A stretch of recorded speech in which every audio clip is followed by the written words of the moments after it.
Hey there, beautiful souls. Welcome to Beyond the Surface, where the saying to be seen is to be understood comes to life. I want to begin by first honouring the traditional custodians of the land we live and work on. I live and work on Gundungarra Land and acknowledge the traditional landowners of my guests near and far. I pay my respects to the elders past, present and emerging, for they hold the memories, the traditions and cultures of our First Nations peoples. The land below my feet is, was and always will be Aboriginal land.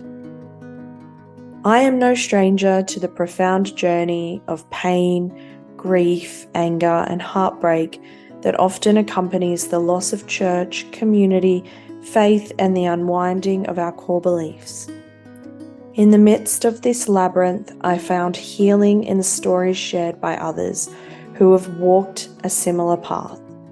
Each tale, unique in its own right, weaves an invisible thread of connection, uniting us through the tapestry of religious trauma and healing. Here, in the warmth of these digital walls, I want you to feel at home. This is a haven where your memories are not just acknowledged, but deeply seen and believed. So kick back, relax, and let's embark on a journey where your story is not just heard, but embraced.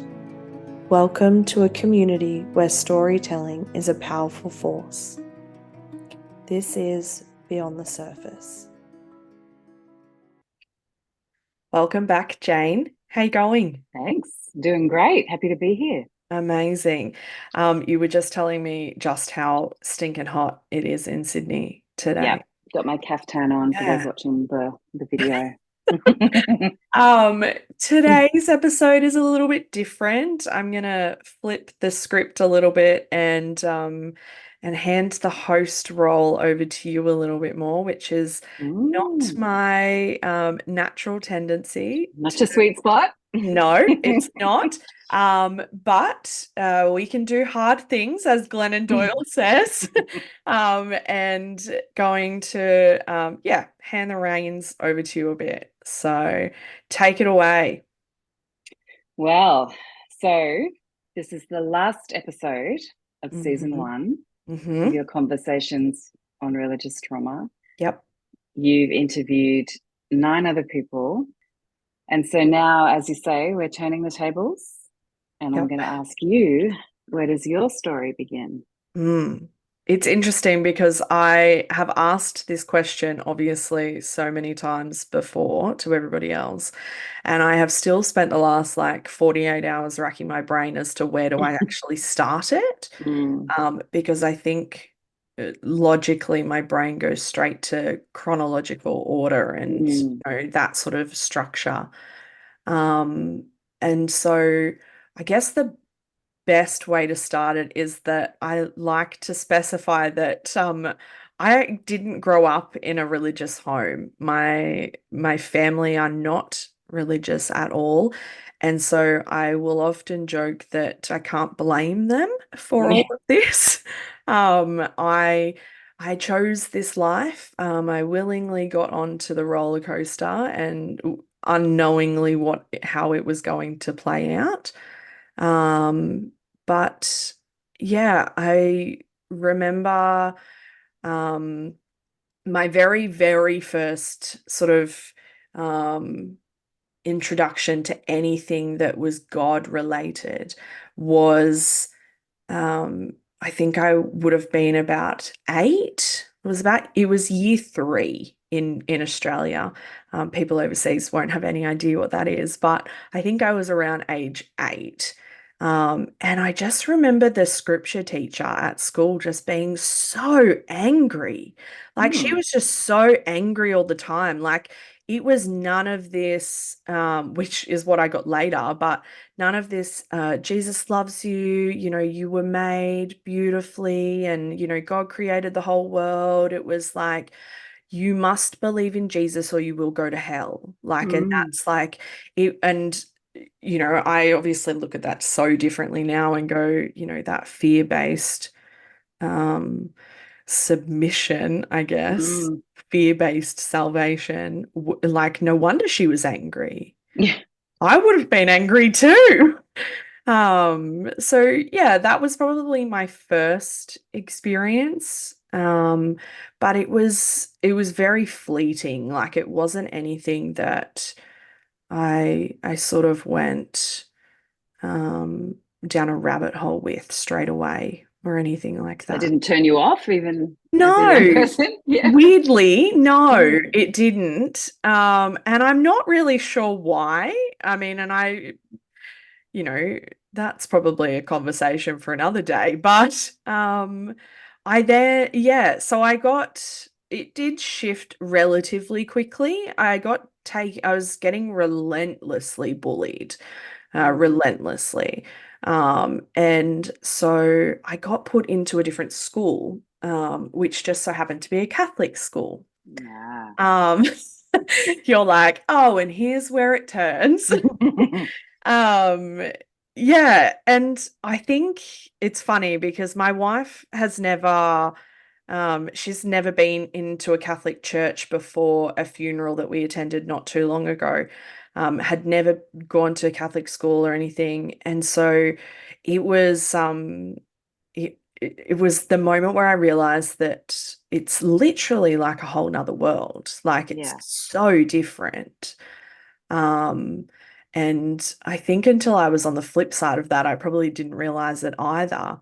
Um, but yeah, it was, very strict, very conservative. We did mass every week. We did prayers every morning before breaks. We had religion every day. It was all consuming. Mm. And I realized I loved every second of it. Yeah. Which is weird because, like, I was very much the odd one out, which um, is a common thread through my Mm. story, feeling, yeah, a bit different. And I very much felt it at a Catholic school coming from a non-Catholic family. Mm. Because so those who don't understand Catholicism, there is, the first Eucharist and Holy Communion and things like that that are milestones as a young person in the Catholic faith. And so when you don't have those milestones checked off, and you are going to mass, you don't get to have communion with everybody else because you don't have your first Eucharist, you haven't been baptized in the Catholic faith. And so instead of going up with your hands out for communion like everybody else, you had to walk up still, but you had to have your hands crossed over your chest as if to Mm. signify, I'm not like everybody else. Mm. And instead of getting communion, you would just receive a blessing from the Father. And so it was just one of many times, but it was probably the first real significant time where I was like, oh, okay, that's what it feels like to be segregated from Mm. everybody else. And so it just made me want to be better at all of the other stuff than everybody else. I was just like, Mm. well, okay, I might not get that. So instead, I'm just gonna ace religion as a subject. And I did. Like I will often use the story, and I think you've heard it before, which is at the end of year 6, which is the end of the primary school. Um, we all sort of voted for different things, and I got voted as the first person likely to become the first female pope, which I find, it was obviously funny at the time and it was just a bit silly, but it's a really like um interesting way to sort of show just how in it I was, because by this point I was going to the same church as my school, willingly with a neighbor Mm. a Sunday in addition to everything that I was doing at school. Mm. It's So that belonging, isn't it? It's that yeah, theme that we see through it. It runs through every story that I think I've ever heard, yeah, of people who have experienced religious trauma in some way. Is mm, that the initial part is I want to belong. yeah, I want somewhere where I fit, where I matter, where I'm important. yeah. Um, and we will do whatever we need to do to find that belonging, don't we? Yeah, absolutely. And I don't actually think I even got that belonging from the Catholic Church. Mm, It was just I was actually just drawn to the concept of God more than mm, anything. I probably didn't really get that sense of belonging until I landed at what was going to be what was my church for the next like decade of my life.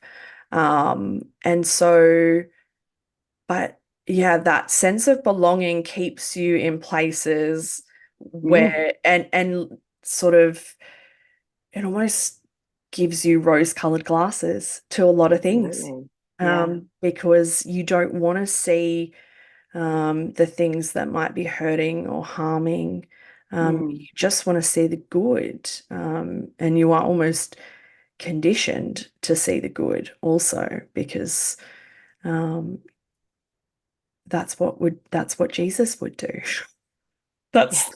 that's the only thing that sort of, it's like ingrained in my head.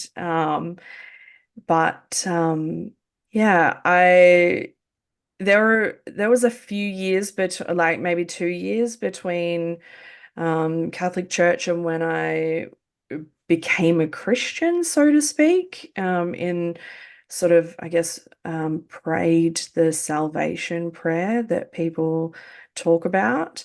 And I mean, I willingly acknowledge that it was absolutely what I needed at the time. My scripture teacher at the time, she is a lovely, lovely woman. And I was deeply, deeply sad and depressed, and I just was not fitting in anywhere. I was, and I probably didn't really have language straight away to, at the time, but was very confused about my sexuality and those questions and knowing what I knew about the Bible and relationships. And I was very, very sad and very depressed. And she saw that. And Mm, rather than using it as an opportunity to convert someone. She just came alongside and, talked to me every day and checked in for months. mm, Um, and I think now, even out of the church, I would still explain that experience as being shown the love of Jesus as mm, opposed to just telling someone about it. mm, And so I almost didn't feel like I had any other choice. I was like, it was either this or it was going to be a very, very dark path. I was self-harming and I was very suicidal. And so I will often say that that moment, I mean, this is the point where um, when we would give our testimony. mm, And this was the point where I used it as a bit of a hook that I was not just saved eternally, I was saved literally, mm, because there was a very real chance that my life was not going to be long at that point. And so irrespective of how my faith journey progressed from there on out, um, my eternal gratitude for her and the way that she showed love and empathy and compassion, um, will always, always be there because I mm. don't know that I would be sitting here talking about it if she didn't. Yeah, that's So, beautiful.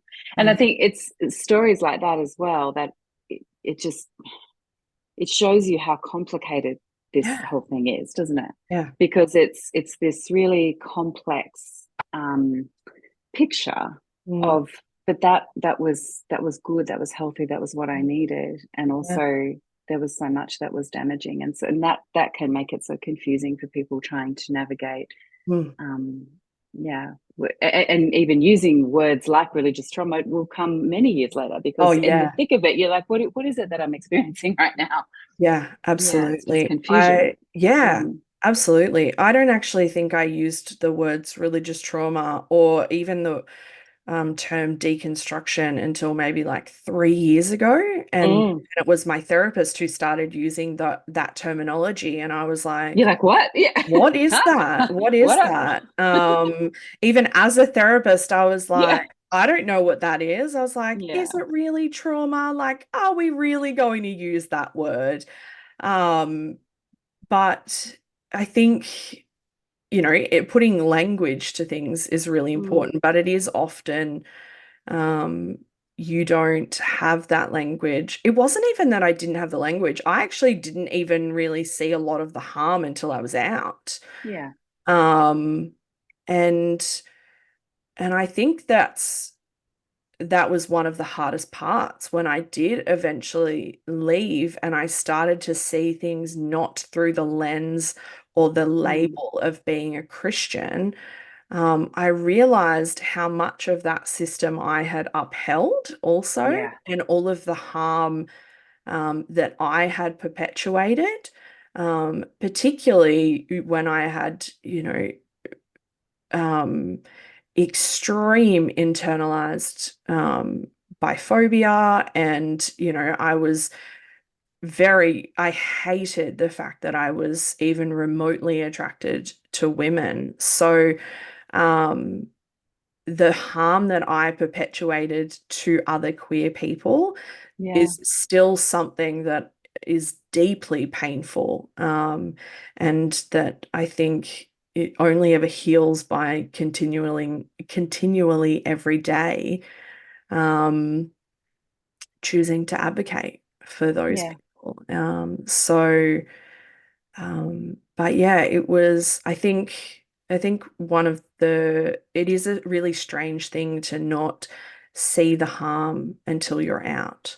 Mm, Because often people see harm when they're up close and personal, and that's often what I hear from other people that, the closer they got to leadership or, yeah. those sorts of situations, Mm, they started to see it. I was in, I guess, the the leadership team, um, as much as a woman can be in a very conservative Brethren church. But I was part of that. I was in it, and I think I was probably too in it to see it until I was out of it. I think um, people would naturally describe me as a black and white person. I certainly was a black and white Christian for sure. mm. I was oh gosh, and the words as I am about to say them make me feel almost nauseous, but I was the pro-life, anti-gay, anti-marriage equality, Ooh, all of those like heavy, yeah, gross things that I just now cringe at. I know, me too. Yeah, and I was that black and white Christian. And so I tend to be an all or nothing kind of person. Even now, I am Mm, an all or nothing. It's just part of my being. And so I was all in or I was all out. It was one extreme or the mm, other. And I don't know that I fit an all or nothing sense of spirituality now because I think it just is sitting different through exploring mm, it. But yeah, back in the thick of it, that was the me that you got. And I shudder to think about if I met me from 10 years ago, what I would think about that person because, um, you know, we are often taught to show compassion. And even now, I have deep empathy and compassion for people of all different faiths. But like she was a right asshole, to be fair. Like she really was. And so How did she get there? So take us back to yeah. the time where that kind Mhm. scripture teacher saw you through that dark time. So you were in early high school about then, Yeah. Yeah. and then So so I was you joined the Brethren Church after that. Well, I went to an Anglican church for about six Mm-hmm. months, which was the church of the scripture teacher. But Mm-hmm. then they had a bit of like, I guess, church drama go down with Mm, the minister. And it was quite widespread in our town. And so my mum actually stopped me from going mm, to church. And I remember thinking as like 14-year-old kid who mm. knows very little at that point, that this was what it was like to be persecuted for my faith. Like Oh gosh. I know this was like the moment that I need to like double down and read Yep. more and devote more and pray more. Mm, Um, and I did. And eventually, yeah, I had a friend who was at a different church, an Open Brethren church. And she actually asked my mum if her and her family picked me up every Sunday, would I be able to go? And my mum said yes, mainly because she knew her parents, she knew that they were mm, people. Um, and um, and the rest is history because I joined and I did leave intermittently for what I call my 2 years of rebellion, but they were home for me. mm. And they were safety and they were family. And it happened very, very quickly.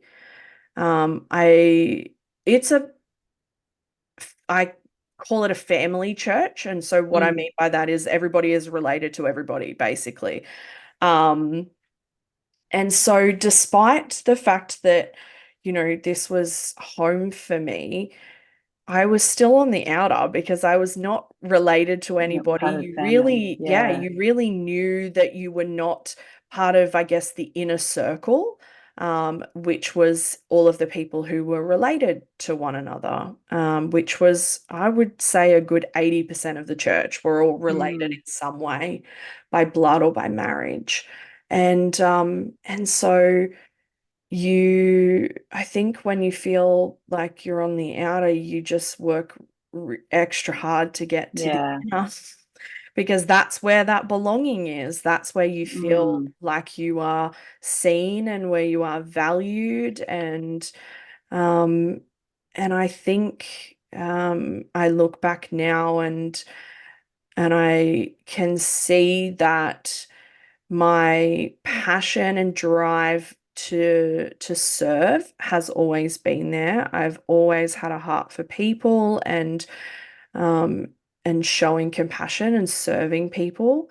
And I would never have said this at the time, but I look back now and I can see that they very much used that to their advantage. mm, Because I did a lot while I was a part of the church. If there was a ministry, I was part of it. Unless it was obviously something that I was not deemed appropriate because of my gender, which was often because, mm, very conservative, very conservative church. So men were at the front, women were in the kitchen or leading Sunday school, until probably 5 or 6 years into church, women would not even been allowed to pray publicly, or up the front. So it very conservative and traditional gender roles, which spilled out into, everyday life, as well. So yeah, I probably didn't really realize the impact of that until I moved in with Chrissy and Mm, realized that, oh shit, I've still got like so much of that, those learned messages mm, um, instilled in me somewhere that I'm trying to force, which inevitably, when you are with another woman, those traditional roles don't really fit. And mm, so it, later caused quite a lot of conflict mm, because of it. But yeah, by the time um, I feel like high school went quickly.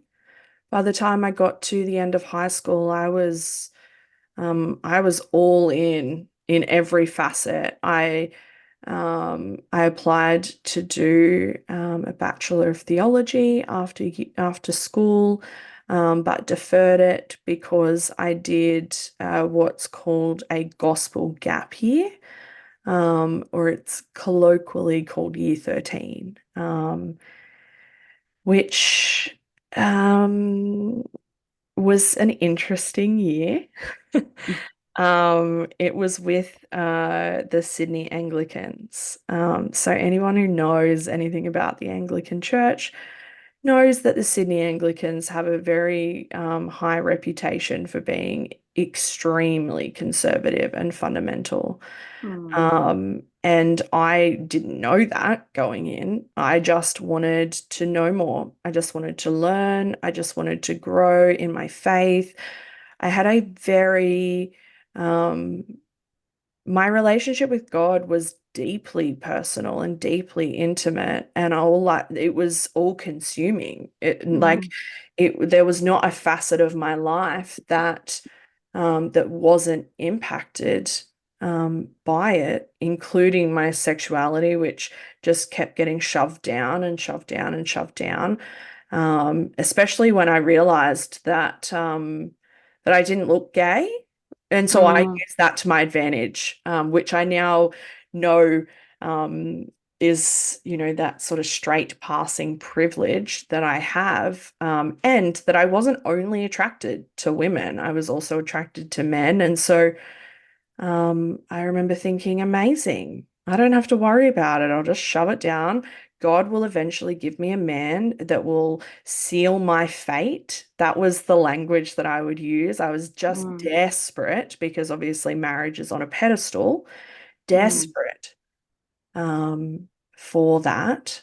And I, Which again leads to belonging and mm-hmm, acceptance. Yep. mm-hmm, yep. And I thought, what better way than to find a godly man, than to go and do an immersive experience for 12 months, solely focused on learning more about the Bible and theology and about mission.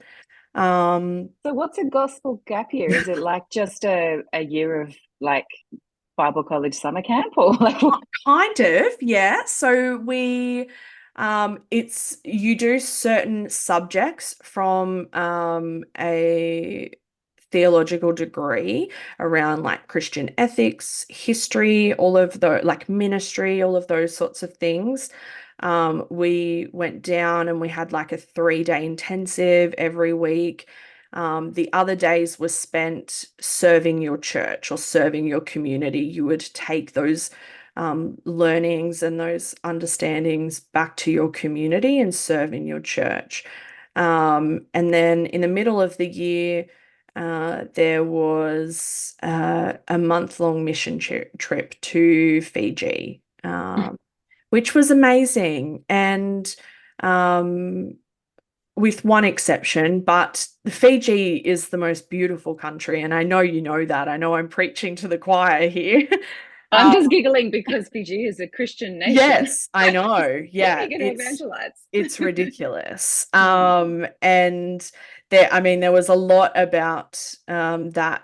There was I mean, look, the vast majority of that mission trip was us going over and just doing work. We Mm. cleaned and we painted and we visited orphanages and we played with children and made donations, and a good portion of it was actually constructive, and we were learning from their culture, and we went to their churches and we did what they needed us to do for 3.5 of the 4 weeks.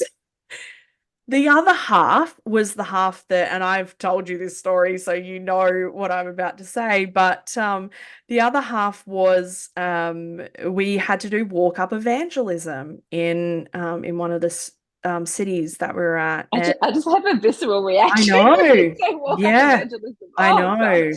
It was awful, and I have was never one for evangelism anyway.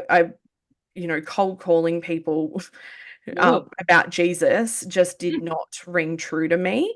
And so it already sat really gross with me. It then sat worse as I started to learn more about the Fijian culture, that these guys might actually know more than we know. Like maybe we actually should be learning from them. Like you said, they're a Christian nation.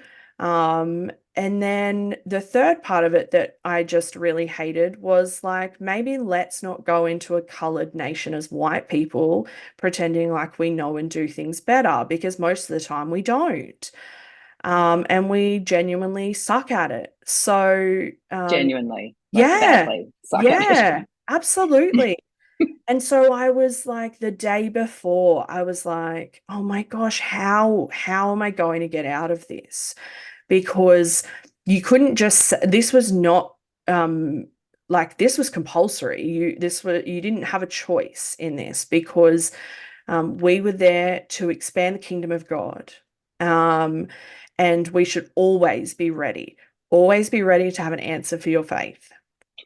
And so I'm I'm just like racking my brain the day before. I know that it's coming up, and I was just in the pool with some friends. We were just relaxing the night before, and it came to me, and I look back on this and I'm angered that it had to come to this.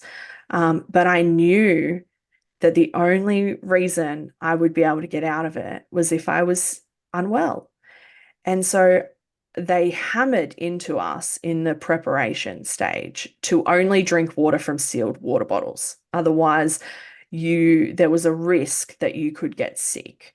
So here I am in a body of water, not sealed in a bottle, and my brain automatically went to, I'll just accidentally, in inverted commas, um, swallow some pool water. And I knew it was a bit of a gamble, right? Because there's no actual guarantee that it's going to make you sick.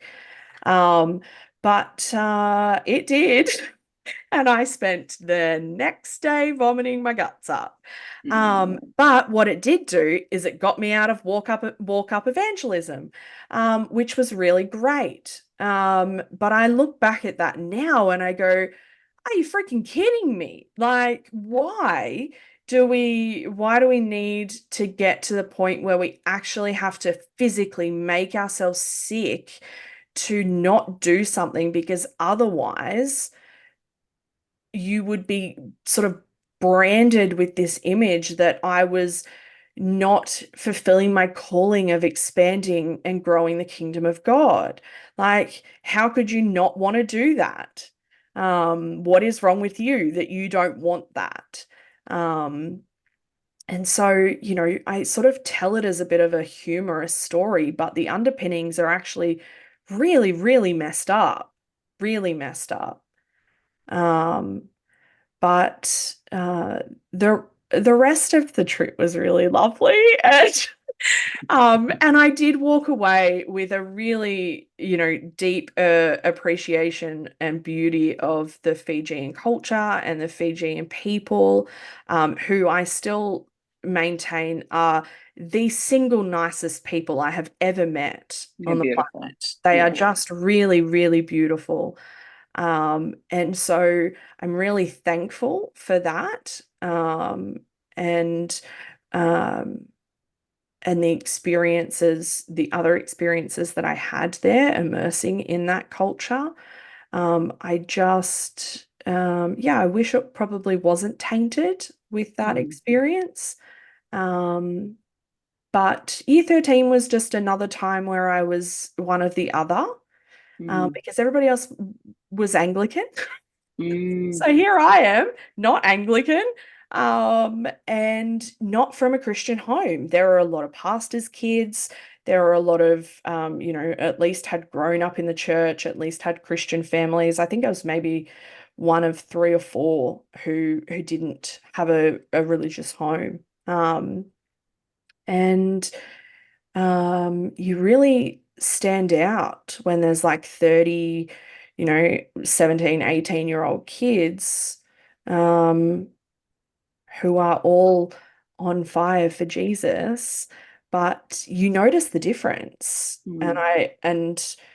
I think unless you have been that person in that environment, um, you probably wouldn't notice the difference. Um, but yeah, I certainly started to realize that, hey, the things that my church teaches is a little bit different to Mm. the things that the Anglicans taught. Um, But then you went back into your brethren community. yeah. Yeah. And you studied after that as well?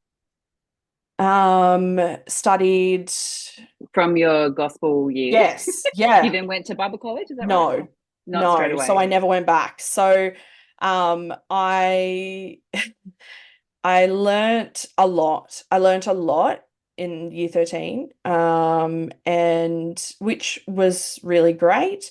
But I learnt language that my church would never have used. So Mm. whilst they might have been ultra conservative, they never really wanted to paint themselves as ultra conservative because that would make them unapproachable, right? They have banners up the front about loving people and loving Jesus. And it's like, it's really ironic, considering what actually happens in here. But they wanted it to be palatable almost Mm. to the broader community, which meant that they didn't use a particular term that I learnt in year 13 that just ruptured everything, which was the doctrine of predestination. Aye. Yeah. So it is, I mean, for people who don't know, predestination is essentially the doctrine that everything that happens is under the will of God and it has been pre-planned and predestined, including the fate of people's souls and Oh salvation. gosh, it's terrifying, isn't it? Which, yeah, and it's terrifying, especially for somebody who had no Christian family, who had Mm. predominantly non-Christian friends. I had a very good portion of my friends who were not Christians, and I'm sitting there in a room full of people whose whole lives and whole families are centered around church and around God, who Mm. were not fearing for their loved ones listening to this, Yeah. but I'm sitting there fearing for my loved ones. And also going, well, if everything is predestined, what on earth is the What's point? the point? Yeah. Like, Yeah. what is the point of anything? If Yeah. everything is already all done and dusted, where is our free will in that? Mm. Where, like, what is the point of me praying if he already knows that I'm going to pray it anyway and he's going to give it to me or not? What's the point? Um, and so I took that back to the people in my church who I respected and I trusted and who I thought had very, very sound biblical knowledge. And I largely got responses like, well, that's just the way that God's designed it. or we may not understand in our earthly minds, but we trust that God's ways are higher than ours. Right. So brethren also believe in Oh, yeah. predestination. Yeah, absolutely. Right. Yeah. Okay. So I realized that I had been taught this. I just had not, it was not taught as Didn't, explicitly. yeah, as a name. And Yeah. yeah, and the word predestination had never come up. Mm. And I remember I was at an elders, so the Brethren Church don't have ministers, they have elders. And I was in an elders home having dinner with him and his wife. Um, and I am going around in circles with this man about it. And at one point in the conversation, his wife interrupted me, set a cup of coffee in front of me, and said, "Why don't we just leave the academic stuff to the men? Stop it. And we just trust God with our lives. Come and let's just go and sit on the couch. We'll just leave the academic stuff to the men." And it was in that moment, it was almost like a light bulb went on. And I was like, you know what? I am so not up for that. Like I am a critical thinker and I want shit to make sense for me. Mm, And if that means going around in circles with me, I want to go around in those circles until I get to something.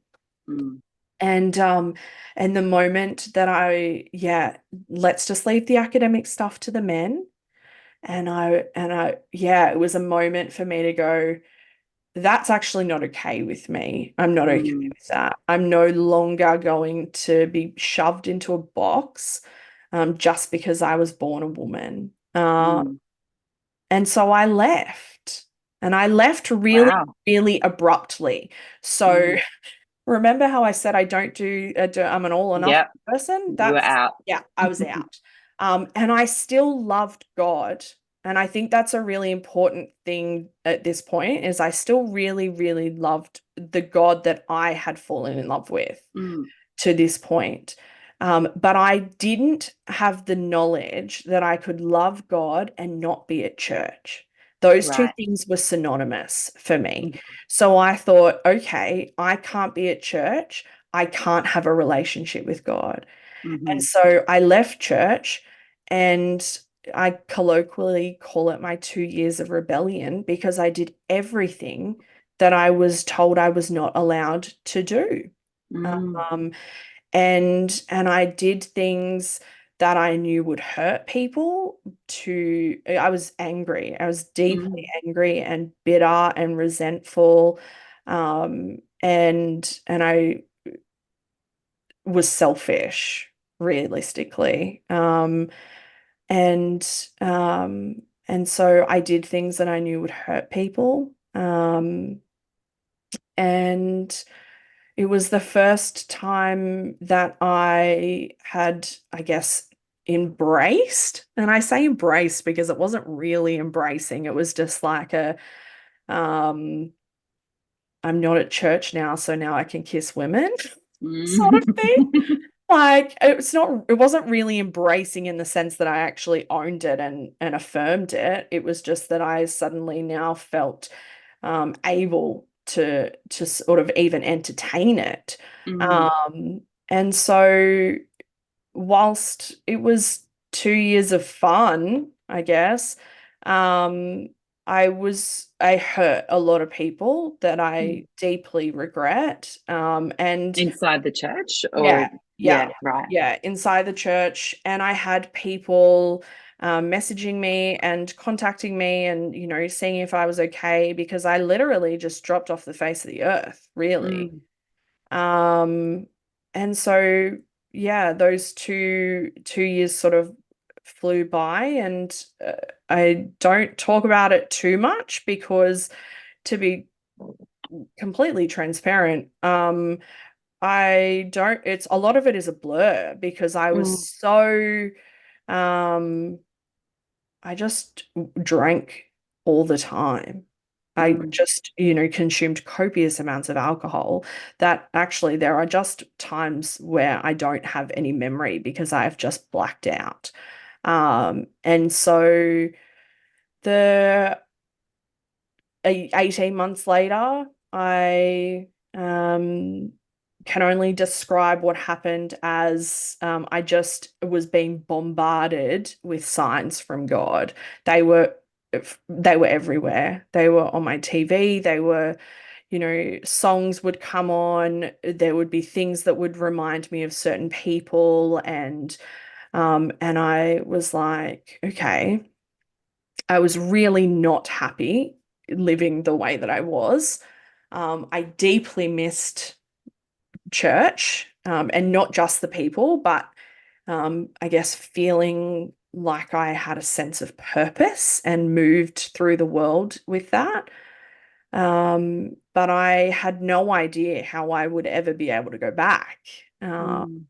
And so I had what I would call the Big Bang moment, where I had a friend who I did U13 with, who I describe as he was one of the good ones. Yeah.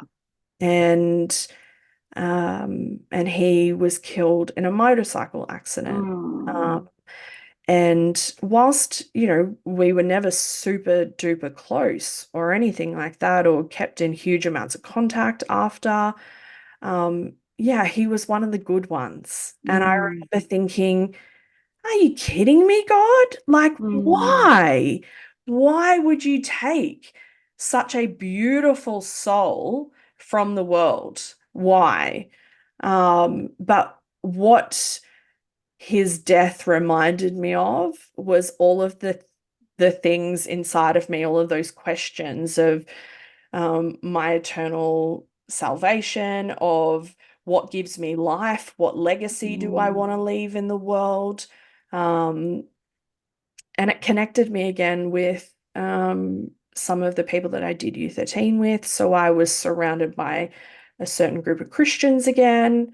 And I did, I guess, what comes very naturally to me, which was that I walked back through the church doors Mm. 2 years later, and not really knowing whether it was the right thing, not really knowing how people were going to respond. Um, and the the very the very first day, that the very first Sunday, I was terrified. Oh my gosh, I was just like crippled with fear. And um, services they were notorious for being late. They would never start on time ever.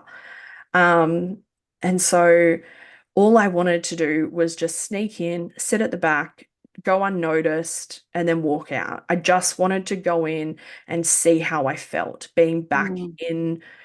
being back in the room, I guess. And that's really hard in a small church, like Mm. max, 80 to 100 people on a good day, very small church, glass doors, like that's hard to sneak in. But somehow I did. I managed to sneak in the back, just sit down. The only people who really acknowledged me were the people that I was sitting next to, until the person who was leading the service, who I was quite close with prior, who I led youth group with, decided to single me out in front No. of the whole congregation Oh, and say, "Oh, look who is back. The prodigal daughter has returned." stop it.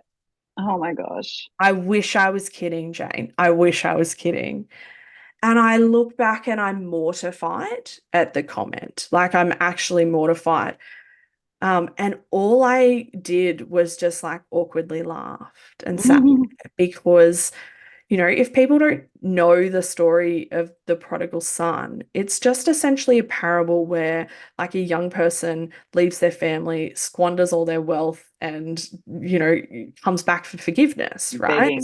Yeah. Yeah, begging for their family's forgiveness. And Mm. so, in front of the whole congregation, I had basically just been branded as somebody who had left, squandered their life essentially, and was now back begging for their forgiveness. Like, And I mean, I used to be one of these people, but no one understands Mm. the sheer joy that Christians get out of someone coming back after leaving.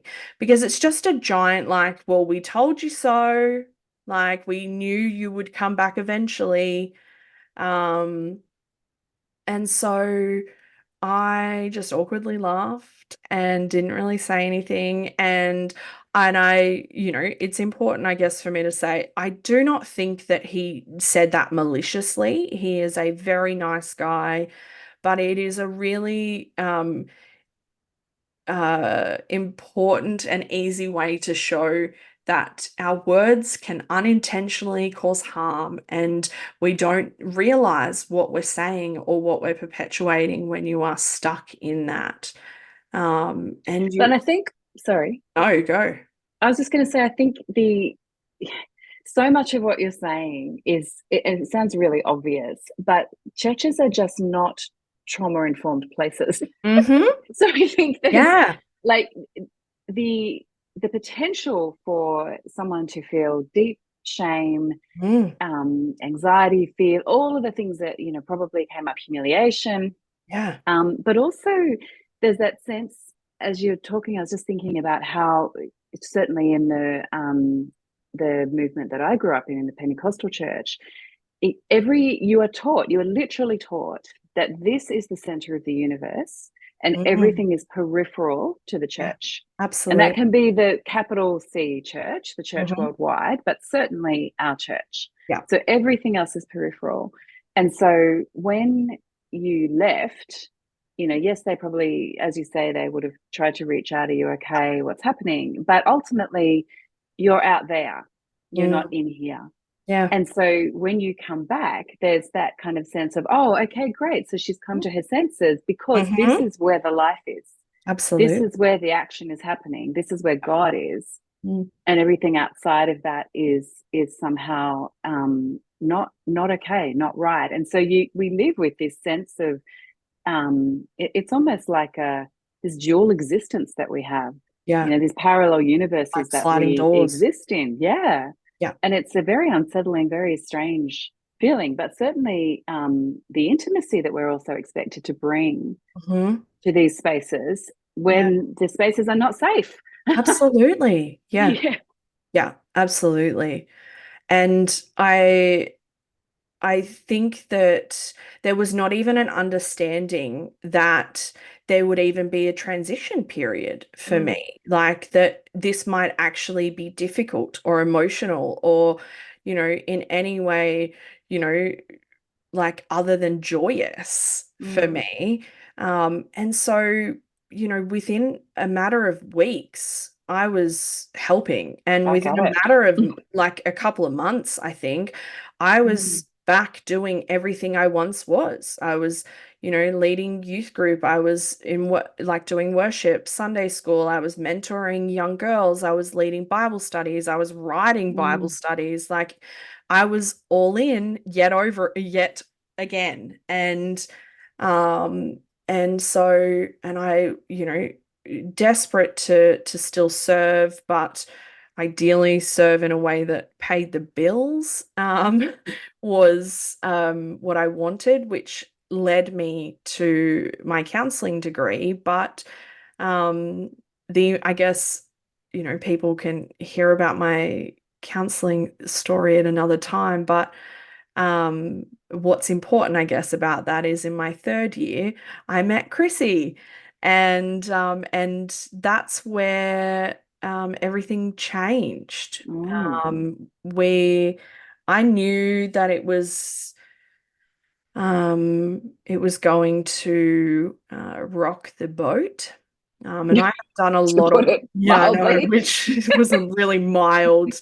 I think I look back and I realized that I was probably very naive. Yeah, And bless. I Yeah. really, yeah, I really thought it was just going to be a bit unsettling. When in reality it might as well have been Oppenheimer.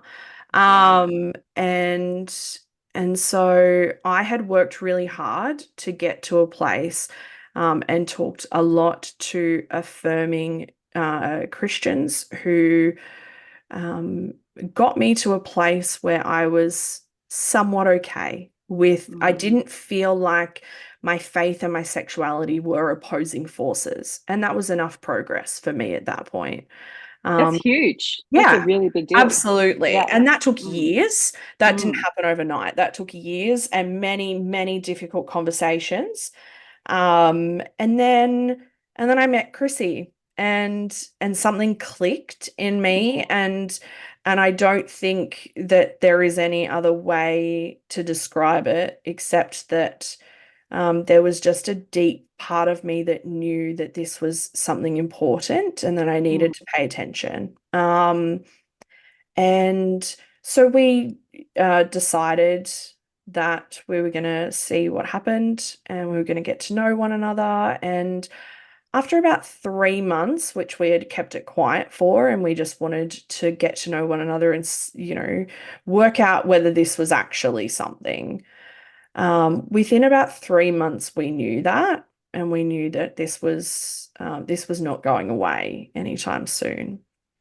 Um, I had done a lot of Google research as to what people had done in this situation because I knew that this was not going to go down well. Mm. Every story I had read said you'll probably be kicked off ministry, but you'll still be able to go to church.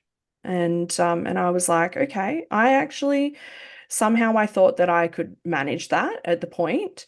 And I did what I thought was the best thing, which was to have a meeting with the elders and tell them. I thought that that was me being mature. I also really just wanted to try and use that as an opportunity to try and tell them that I'm still the same me, that I was last Sunday. I purposely chose two of the four elders, because I got along well with them. One of their wives was quite a close mentor of mine, decided to have her in it. And I actually went in going like, I know I'm not going to be able to serve, and that's okay. But I hope that you will still see. I basically was trying to convince them that I still loved God, Mm. essentially. And what I got back was I I just had no idea that it was going to go in the direction that it did, which was a Bible lecture and a doctrine lecture, and a whole load of judgment and a whole load of this is not okay, and this will affect your relationship with God. Not a single ounce of empathy, not even a like, thank you for sharing this with us. Like it was Gee, just, that must have been hard for you. yeah, Like nothing like that. nothing. No, Yeah. it was just pure, um, I mean, it was just pure hatred for the queer community, really, just in Mm. a more palatable language. And I remember that night, they essentially had said to me that, well, that conversation where people go, we can't kick you out, but we'll make it really, really hard for you to stay. Yeah. That was what I got. So they basically said, yeah, that I couldn't serve, but that I was welcome to attend, on the proviso that I would have weekly conversations with one of the elders about biblical living, um, and healthy biblical relationships. Um, and I, in my head, basically said, well, that's not happening. So I left, and I know in reality that I was essentially forced out. They did not make it a space that I could stay. Um, and I remember that night just sitting on my bed sobbing, No. sobbing, because I felt like I had lost absolutely everything that had made me me. And Mm.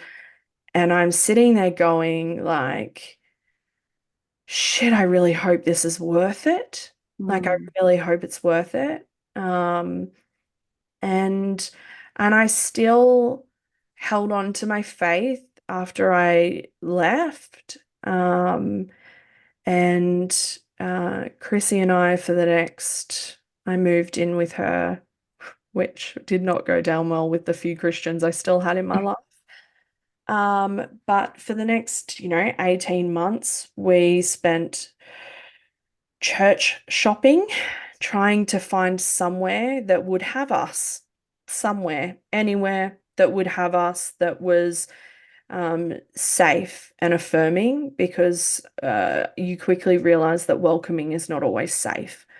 And you, it's a bit of a funny story, but every church we went to, everywhere thought we were sisters. At the time, we both had dark hair, like both of us had dark hair, both had dark glasses, and always got sisters. As soon as we corrected that, you literally can see people's body language change, and they suddenly had to leave the conversation and nobody else came up to us.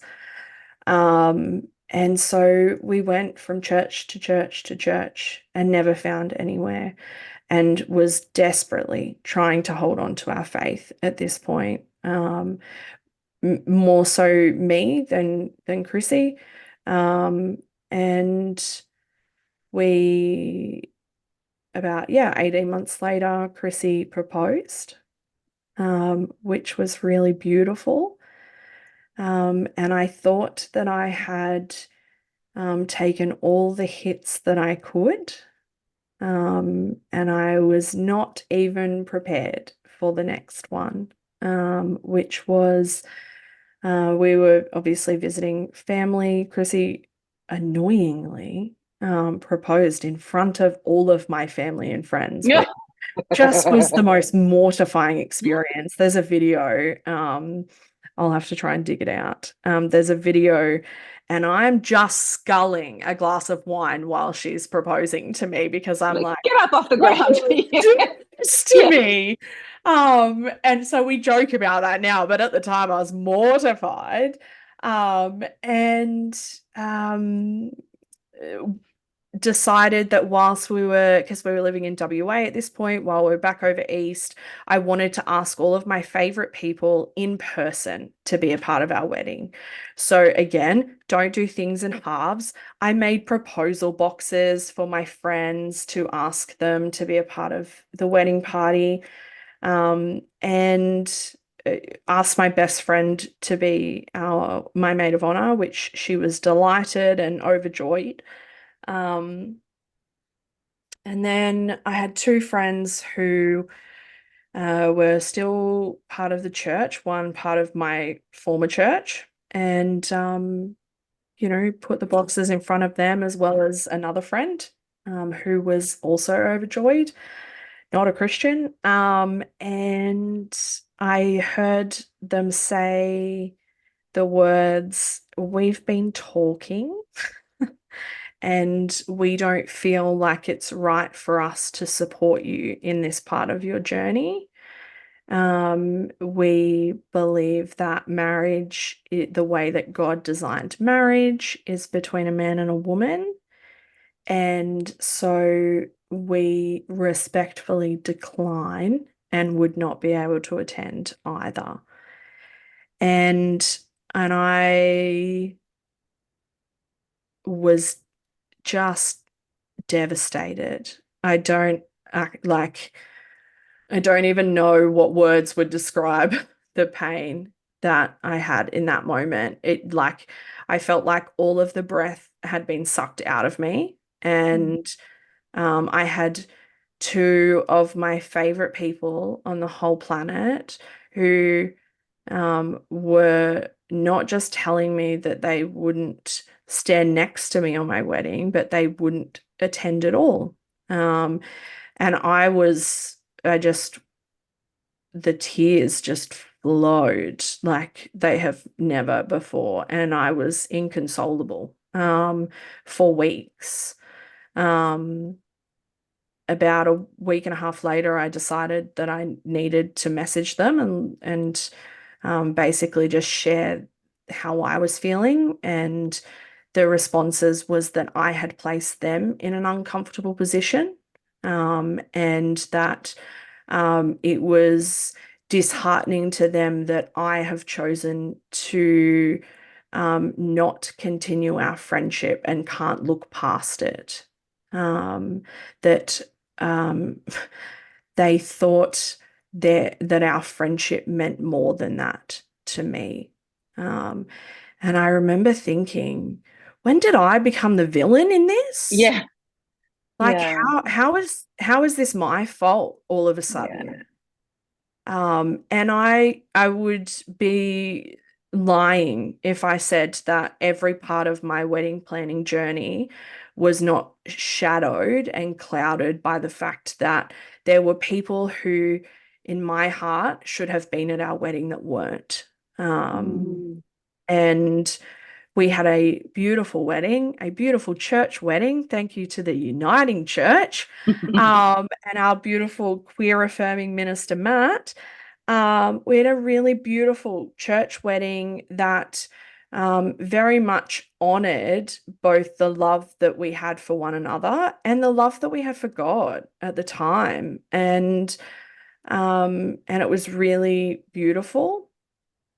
And I think that it sort of sparked a bit of a transition period, though, for me to go, like, why, like, even getting the Uniting Church to like, that was still a process. Like, we still had to jump through hoops and fill out paperwork and all of that sort of thing. And Matt made it as easy as possible for us. But um, I remember after the wedding just sort of going like, why are we fighting so hard Mm. against people who hate us so much, like, and who don't care? Like genuinely, like a good portion of the people just didn't care about it. There was a point, it was actually before we got married, where I was going back to my home church for Christmas. And I still at this point was still very, I guess, disillusioned by what had been happening and just wanted to see the good in them. And I was very explicitly told that whilst I was welcome at church, that I was asked not to participate in communion because I would be heaping judgment and illness not on just on myself, but on the other members of the congregation. And that um, they hoped that I would turn from my sinful ways and be restored to full fellowship with them in the future. And that was a real moment for me where I think it was the first time I had felt like real visceral anger. And I was Yeah. like, what gives you the right to think that you can make a judgment call as to what is happening in my heart? Like, who gives you that right? Because for me, communion was always an outward expression of my internal love. And I was angry for the first Mm. time, I think, Yeah. in that all that time. I was finally angry. Um, and I remember thinking, you know what? That's not okay. Like Mm. like it's not okay for you to feel like you can just spit hatred and pretend like it's love. That's not okay with me. I was obviously working as a therapist at this point. My worldview had greatly expanded. Therapy tends to do that to you. Um, and yeah, it was the moment where I I found a therapist who specialized in religious trauma who was um, queer affirming, and I knew that um, because I had read some of his story, um, and which sparked, I guess, that ongoing process. And I say it's ongoing because it's not ended, it still is Yeah. happening now. I'm still seeing the exact same therapist that I was, 4 years ago when I started, I guess, that journey of deconstruction and unraveling. I actually like the word detangling more than deconstruction because I picture Christmas lights, and trying to untangle them, and realizing, just how interconnected so much of it is, and Mm. how messy some of it is, and not even realizing that there's, a giant knot underneath something and you didn't And even some of the know it bulbs was. don't work. And yeah. Yeah, yeah, Yeah. absolutely. Lights go on in random places that you don't even Mm. expect them to, and they don't when you do. And so that process of deconstruction for me was, messy and is still messy. But it allowed me, I guess, to find a sense of curiosity and Mm. um, to tap into my own internal intuition that had been suppressed, because you are not to lean on your own understanding. Um, and so my intuition, which is naturally very strong, and I would have previously called the voice of God, um, needed a new name and needed to be trusted because, you weren't, I was taught not to trust my own feelings, that they would lead me Mm. astray. And so that process of learning to trust myself again, was messy, and it still is Mm. messy, and that's okay because messy is can be fun, you know. Messy doesn't have to be bad, um, but it can be messy because I have good support around me as well, Yeah. to help hold that so that it doesn't Mm. collapse and just seep out into all Mm. places. Yeah. Oh, Sam, it's just devastating, isn't it? It's devastating. There's Yeah. just nothing about any of that that's okay. Yeah. And it just, I've heard, your story before, but listening to it again, I feel anger as well. I feel the tears. I Yeah. feel the rage, like you feel Yeah. all the emotions and the way that um the way that people choose doctrine over people, Mm. like that. There is just nothing there's nothing justifiable about that. Yeah. Absolutely. Like digging deep to uphold a doctrine Mm. at the expense of, the person in front of you who just wants connection, who Yeah. just wants affirmation, who Yeah. just wants to belong and connect Yeah. to this group. Yeah. Because really, a church is a community. A church is about, when you're sick, I'll bring you some food. I'll, Yeah. baptize your children. I'll marry you. I'll bury your mother. Like it's connection. It's I'll turn up. I'll show up for you. I'll be here. And Mm. we hear it. So, I'll do life with you. And Yeah. the big sign of the church that I went to said, welcome home. But you just didn't know that there was so much transactional belonging. There were That's so many conditions on that.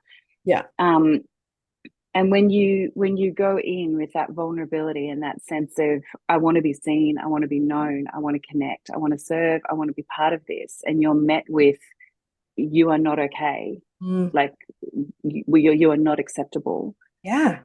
The shame, the pain, it's betrayal trauma, Yeah. like it's, Definitely. whew, Yeah. yeah, Yeah. it's a lot. Absolutely. And yeah, and we are healing in an ongoing way, aren't we? It's Yeah. it's a it's a Yeah. lifelong It's journey. it's never ending. I think it's important for people to know that healing is not a destination. You don't just reach Mm. and you're done and dusted for that. It would be nice, I think, Wouldn't it? just be able to, like, it's like organize, like decluttering and organizing a room, and then it never gets messy Mm. again. But things, I love, you actually use this expression and I've used it so many times with people, the whack-a-mole expression. Yeah, So it's a there's little another bit one. like, They bang, just bang, bang. pop up wherever, Yeah. and you just are continually, it feels like, and there might be a period of time where it's settled and there isn't a whole heap, and then there's, Then you're crying in the supermarket. I know, What yeah. is happening to me? Christmas and Yeah. Easter for me are still really Oh God. triggering Yeah. times. And so there's lots of moles popping up that I'm trying to whack down. And so I think I know you're about to ask the last question, so I'm going to hold on to what I was about to say because it sort of lends into that. Yeah. So Okay, so that's a great segue into what would you say to somebody in the thick of their detangling of their own religious Christmas lights? yeah, I think that I was really naive. And I thought that I could detangle and the Christmas lights would stay untangled. But you use the Christmas lights every year and then you pack them up and they'll get tangled again. And that's okay. And it's not a disaster when the lights are tangled all over again or when you are whacking another mole down in that game. It's not a disaster. It doesn't mean that you failed. It doesn't mean that you've done something wrong. It's just part of unraveling years and years and years of indoctrination and of learned messages. Um, you know, I love the quote that Dr. Hilary McBride says, that spiritual trauma is present wherever anyone was told that they were broken from the start. Yeah. And that's the underpinning of Yeah. the Christian faith that I was taught. And so if that's what you were taught, then how are you supposed to know any better? Right? So you can only know what you know, and um, be gentle and gentle and more gentle throughout that process because it's hard work. You've got to do the work. You've got to show up and do the work. No one can do it for you. And that's part of the hard part. That's the part of the hardness. Um, but you may not land where you expect to land, but you'll land where you are supposed to land. And if things pop up, it is okay. It's never going to be you reach the destination and the game is over. It's not about that. It's you learn something, you heal it, you grow through it. It might pop up again in a different form, and that's okay. Yeah. Beautiful. Mm. And the Thank you. support. Oh no, Yes. that's I mean, my yes, pleasure. we are The both sitting here support, as religious trauma therapists going, there is support there available. is support. Yes, and it is, Yeah. and it is so important, I think, to um, find somebody who is going to understand that, who is going, it was really important for me to find a therapist who understood the language of religion. And it wasn't going to go, what does that mean? You know, you're talking about this, what does that mean? I didn't want to educate my therapist, Yeah. right? So, there is support out there. Find your therapist, find your person who understands the language of religious trauma because the reason that I started this podcast was that your voice and your story matters. It deserves to be told if you want to tell it. And so find somebody who is going to listen, who is not just going to hear it, but who is going to see it and validate it and make you feel like your story matters because it does. Yeah. So, yes, there is support out there, present company included. Yeah. So yes, thank you. I was a little anxious about this episode, and I knew that I needed to do it with somebody who I was comfy with. So thank you. Thanks for listening to Beyond the Surface. Until next time, take care, stay true to who you are, and remember, your voice and your story matters, always.